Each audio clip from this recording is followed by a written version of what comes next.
आईने हिंदी के एक नए एपिसोड में आपका स्वागत है। इस वीडियो में हम पहले बात करने वाले हैं तेजस मार्क टू प्रोग्राम के बारे में। तेजस मार्क टू प्रोग्राम को लेकर इस समय देश भर की जो नजरें हैं वो एचएएल और आडा पर जुड़ी हुई हैं। और एक प्रश्न जो लगातार तेजस मार्क टू को लेकर पूछा जा रहा है कि हमने तो इंजन डील फाइनलाइज नहीं करी, आगे की टाइमलाइन क्या होगी, हम इस पे काम कैसे करेंगे। तो इसमें एक बहुत बड़ी अपडेट सामने आई है हिंदुस्तान एरोनॉटिक्स लिमिटेड से, जहां पर हिंदुस्तान एरोनॉटिक्स लिमिटेड ने ये कंफर्म कर दिया है कि उनके पास इस समय इंजन की समस्या प्रोटोटाइप फेज के लिए तो बिल्कुल भी नहीं है।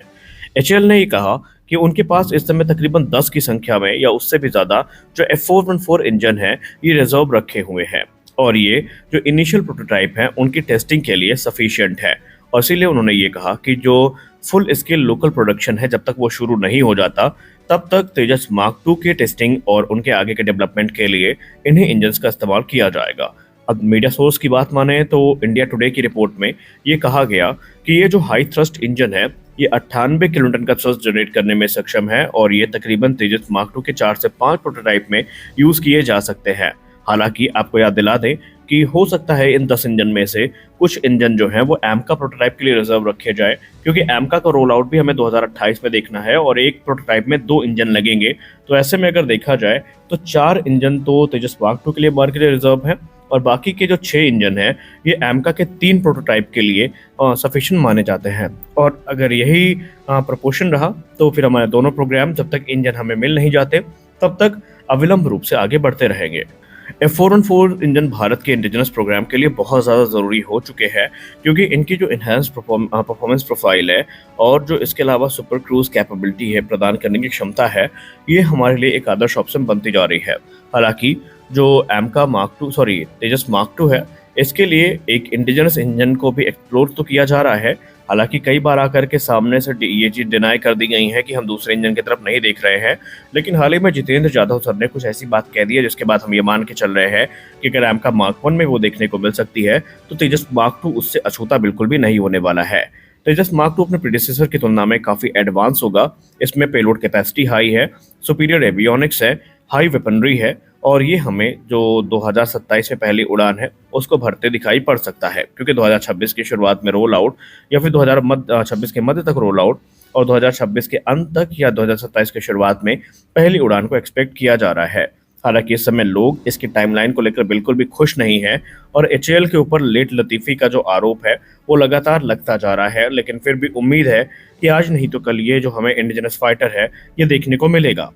एचएएल के एक सीनियर ऑफिशियल ने इंडिया टुडे से बात करते हुए चीज़ क्लियर कर दी कि जब हम तेजस मार्क टू के प्रोटोटाइप पर काम कर रहे थे तभी हमें इस बात का पूर्व अनुमान था कि अगर डील डिले हो जाती है तो हम काम को आगे कैसे बढ़ाएंगे, और इसीलिए उन्होंने प्री प्रोडक्शन फेज के लिए जो लिमिटेड नंबर्स में ही सही पर इंजन है उनको मंगवा लिया था, खरीद लिया था। और ये चीज़ अब एक सौभाग्य की बात है, और एचएएल स्पोक्स पर्सन ने इस चीज़ को नोट भी किया है कि इस समय हमारे पास जो प्रोटोटाइप डेवलपमेंट फेज है उसके लिए जो इंजन है वो उपलब्ध है, और इस समय हम डील फाइनलाइज होने का वेट कर रहे हैं ताकि आगे ये समस्या बिल्कुल ही खत्म कर दी जाए। क्योंकि इस समय एचएएल और जनरल इलेक्ट्रिक के बीच में जो डिस्कशन है वो काफ़ी इंटेंसिफाई हो चुका है, और माना जा रहा है कि प्राइसिंग और ट्रांसफर ऑफ टेक्नोलॉजी को लेकर अभी जो अंतिम चरण की बैठक है वो या तो पूरी हो गई है या तो होने वाली है। क्योंकि कुछ रिपोर्ट ऐसा बताती हैं कि अमेरिका ने इंजन डील का प्राइस थोड़ा इंक्रीज किया है, और ट्रांसफर ऑफ टेक्नोलॉजी को लेकर जो बातचीत है वो चल रही है, जहां पर एचएएल ने मैंडेट कर दिया है या भारत ने मैंडेट कर दिया है कि 80% से कम ट्रांसफर ऑफ टेक्नोलॉजी पर बात नहीं बनने वाली है।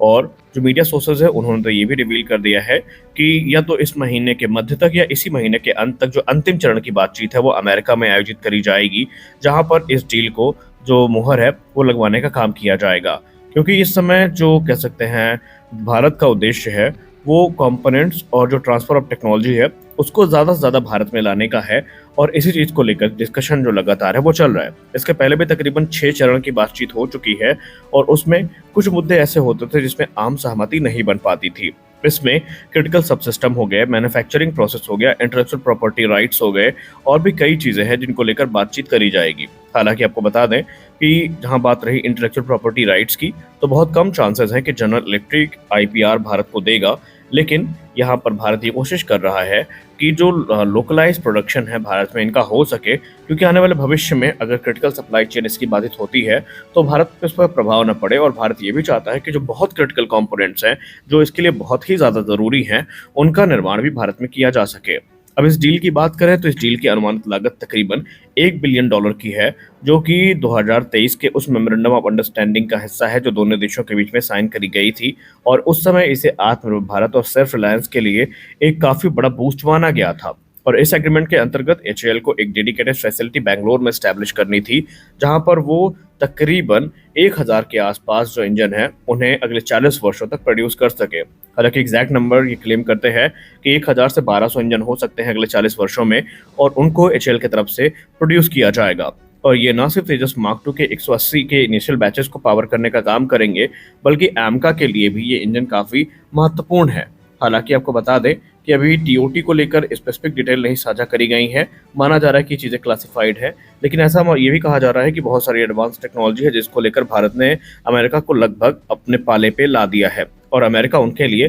तैयार होता भी नजर आ रहा है। देखिए, कुछ लोग इसको डोनाल्ड ट्रंप और भारत के जो आपसी संबंध हैं इसको लेकर जोड़ रहे हैं, लेकिन हमने कई डिफेंस स्पेसेस को फॉलो किया, हमने काफ़ी डिस्कशन सुने जहां पर सीनियर डिफेंस एनालिस्ट ये कहते नजर आते हैं कि डोनाल्ड ट्रंप और भारत के बीच में जो इस समय चल रहा है, अमेरिका कभी भी इससे अपने बिजनेस को इम्पैक्ट होने नहीं देगा, जो कि वेल एस्टेब्लिश्ड बिजनेस है। क्योंकि ऐसा माना जाता है कि जो अमेरिकी पॉलिसी होती है वो पेंटागन की तरफ से बनाई जाती है, जहां पर अमेरिकी हितों को ध्यान में रखकर बनाया जाता है। अगर अमेरिका को लगता है कि उनको इस चीज़ से बड़ा बिजनेस मिल सकता है तो कभी उस चीज़ को टच नहीं करेंगे। और कहीं ना कहीं हमने यही चीज़ देखी है। आप सबने देखा होगा कि अमेरिका ने भारत पे इतने टैरिफ लगाए, इतने सब कुछ किए, लेकिन उन्होंने डिफेंस डील के बारे में खुलकर कभी भी कुछ नहीं कहा, बल्कि उनके तरफ से तो यही बयान आए हैं कि हम भारत के साथ अपनी जो पार्टनरशिप है उसको बढ़ाना चाहते हैं। और इसीलिए कहीं ना कहीं जो डिफेंस एनालिस्ट की ये स्टेटमेंट है वो हमारे भय को थोड़ा कम करती है, क्योंकि कई बार हमको ये डराया गया, कई बार इंटरनेशनल मीडिया में ये अपडेट्स डाली गई कि अमेरिका जो F414 इंजन डील है इसको होल्ड पर रख सकता है। हालांकि हम इस बात से इनकार नहीं कर सकते कि कुछ तो डिले करी गई है, लेकिन एकदम से खत्म कर देना अमेरिका के हित में भी नहीं है, क्योंकि ये बिलियंस ऑफ डॉलर की डील है जिससे अमेरिका को काफ़ी बेनिफिट होगा, और अमेरिका कभी भी अपना इतना बड़ा नुकसान उठाना नहीं चाहेगा। हालांकि अगर अमेरिका ऐसा कर भी देता है तो इससे हमारे प्रोग्राम को तो प्रभाव मिलेगा, लेकिन इसके चलते हमारा तेजस मार्क 2 तकरीबन 2 से 3 वर्ष की और डिले फेस करेगा, जब तक कि हम एक नए इंजन ऑप्शन की तरफ देख नहीं लेते। फिलहाल हम तो चाहते हैं कि ऐसी नौबत ही कभी ना आए कि हमें दूसरे इंजन ऑप्शन के तौर पर तब तक ना देखना पड़े जब तक कि हमारा इंडिजिनस इंजन बन के तैयार नहीं हो जाता। तो हम यही आशा करते हैं कि अक्टूबर में जो फाइनल राउंड्स की मीटिंग है इसके बाद जो आम सहमति है वो बने, और भारत में जो इंजन की समस्या खड़ी हुई है इसका एक तत्काल निवारण भी हमें देखने को मिले। आप सबको क्या लगता है, क्या वाकई इस समय अमेरिका जानबूझकर डिले कर रहा है या अमेरिका इस डील को क्लियर करने वाला है? आप इसको लेकर क्या सोचते हैं कमेंट सेक्शन में जरूर बताएं। तो आज के इस वीडियो में बस इतना ही, मिलते हैं अगले वीडियो में कुछ और अपडेट्स के साथ। आशा करते हैं वीडियो अच्छी लगी होगी। वीडियो अच्छी लगी तो वीडियो को लाइक करिए, नए चैनल को सब्सक्राइब करिए। मिलते हैं अगले वीडियो में, तब तक के लिए जय हिंद।